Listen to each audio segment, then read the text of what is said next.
Hello, my name is Fiona, and these are some of my family members. Cucumber and a pencil sharpener to make pretty designs. When you put them on your face, it makes your skin glow, cools your skin, feels amazing, and helps stop.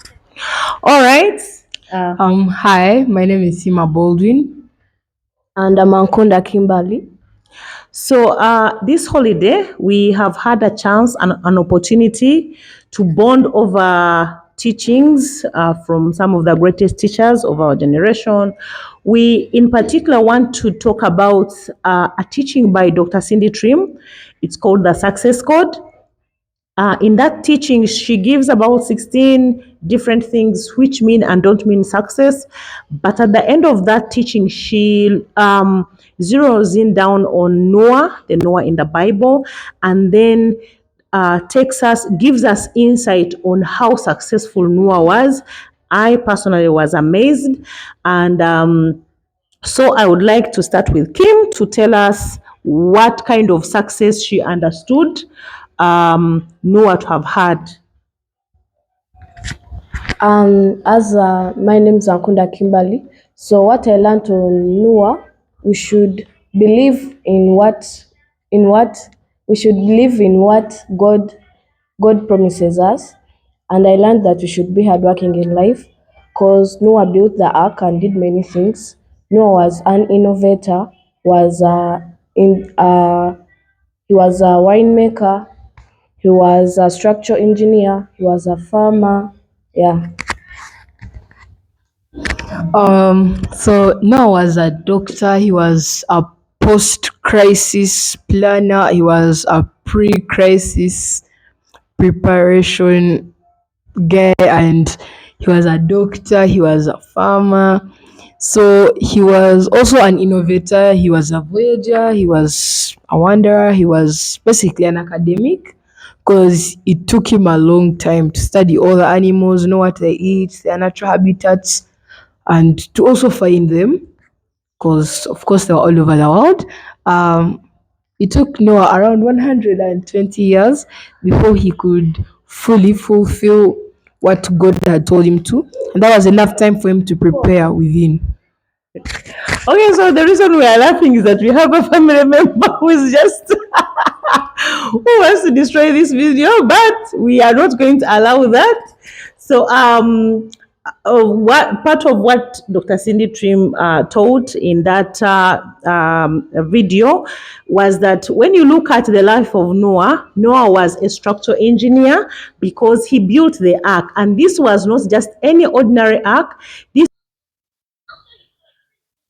So sorry for the small interruption, but yes, Noah had to build this multi-story ark where all animals they had to be. He had to make sure that he tailors each animal's place to suit its environment. So if you've been at the zoo, for example, when you look at the crested cranes, they will be in some sort of wetland. So since all types of birds, all types of animals were in the ark, he already had to have had knowledge of this animal lives like this. Noah was a disaster preparedness expert because he had to prepare for the 40 days and 40 nights of floods, and therefore he became the pioneer of that technology. I'm borrowing the words of the great Dr. Cindy Trimm. She continues to give us insight to the extent that you see, Noah had to learn how to navigate that kind of huge ark. In the history of the Bible, I think that we, for the first time, see a story about a boat, a story about voyaging, and this is where Noah comes again as a pioneer in that sector, as a voyager. Before the explorers started, Vasco da Gama, the one we learned about, before he did it, Noah had already done it. Now, he also had to learn how to dock because the ark, can I say, was packed. I don't know the marine language, but it had to stop at Mount Ararat, and then he had again to figure out a way of removing the animals and then letting the animals go. Noah was also an agriculturist because much as we don't see anything said about plants, but we know the whole world was destroyed by floods. So probably he had to have some seeds of all types to go with, such that after that disaster had happened, then he could again, introduce agriculture to the world. He was a winemaker. We also see that him and the sons were urban planners, because the sons later built 3 cities. Part of what he said, Noah was a teacher because he received the word from God, but him and his family, they had to do this work. So probably he had to, sit down his sons and teach them and pass on this knowledge. The other thing for me, which really amazed me about Noah, was that from the time when God gave him the word, it 120 years passed before God's word came to pass. But he never gave up. He was preparing. In that sermon, Dr. Cindy Trimm says, do not waste your wait. Most people waste their wait. Noah, he used the 120 years of waiting for the floods to come to be an expert, to do the work, to understand how he was going to do this. And when the floods came, he was ready. His family was ready. The animals entered the ark. The animals were removed from the ark. None of the animals died. He was essentially a good steward for God's word, and he followed God's command.